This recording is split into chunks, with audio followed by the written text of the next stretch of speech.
time you spend thinking your thoughts in English, you better command that language. I have to say, one of the biggest challenges our students have encountered here at Central High School is passing the science MCAS. We're really getting through to the kids on that. Math is okay and improving, but the science is such a difficult test for the students to pass. So what we're doing is we're directly teaching how to read and write the academic register, in particular, the science texts. And how about Eliminated. So those are all the words in there. Move it down. Yes. Yeah. So now what are we gonna do? The scientific vocabulary. Okay. And we need a yellow highlighter. Liver. Largest large intestinal organ. Produce. No. Produces. I think I'll say bile. Bile for sure. where bile is This everyday exists is bile. See how the team is being repeated? That's team and team. Yeah. And that's team. Intestine. Gallbladder. Gallbladder, where it is stored, gallbladder. Look how many words are science, vocabulary, and verbs. Almost every word has pink or yellow. So after highlighting the verbs and the scientific vocabulary terms, now let's move to the themes and the rhyme.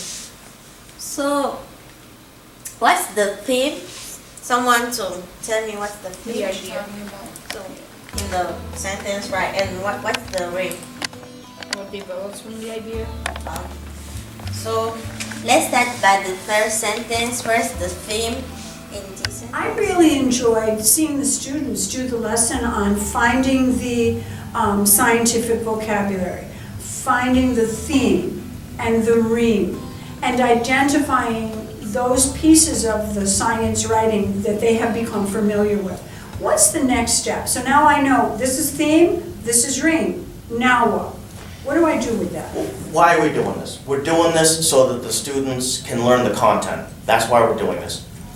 And one of the things that Mary Schleppergeld talks about is there's two ways that meaning are made in our language. The first one is the words we choose, and the second one is the structure that we use.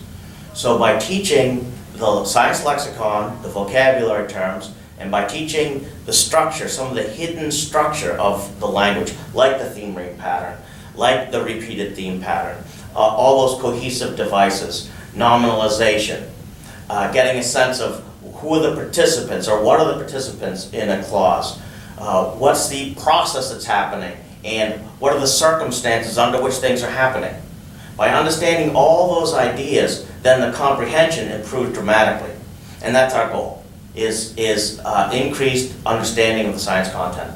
If you've never taught exactly what the difference between a summary is and an explanation, you can never really summarize anything unless you do it by accident.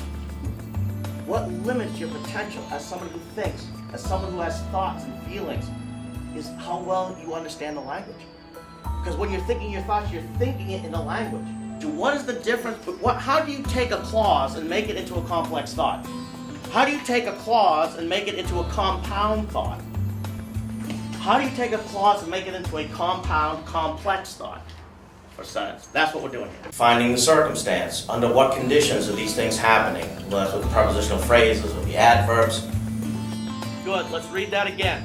Nice and loud. Where? Up. See this gray box here? So see that there's the esophagus, the tube. Everyone see that? So in the gray box? Because this is the point that I was just making. Who's got a nice loud voice?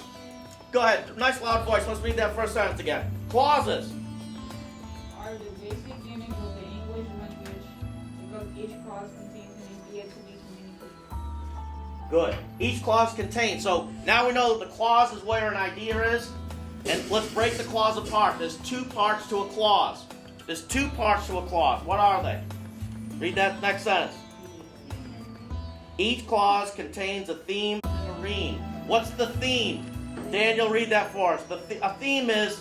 Another key thing that we're trying to work into all of the lessons is the commands that you find in an MCAS open response. The truth is, MCAS open responses are rarely questions. They're almost always commands.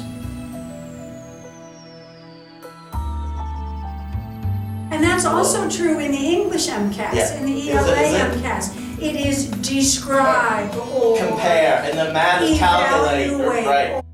One of the challenges that we have is that every day we probably see students who speak 28, 30 different languages. And so we are not able to effectively do direct translation in the classroom. I can speak English and Spanish just fine, but if I'm speaking Spanish, then I'm wasting the Swahili speaker's time. And as our population shifts away from being majority Spanish speakers and into this variety of different languages, we need more than ever a system for students to decipher the language. So who can help me find the theme here in the next sentence? Yes, please. Everything before us. Everything for us. And then our theme starts by the verb, because the verb is doing the action, and tell us what the theme is about. So our zinc, carbohydrates, and are found in fruits. So the next sentence Complex carbohydrates. is the theme, right? Yep. And what's the rhyme in this sentence? Macromolecules are such Such starts.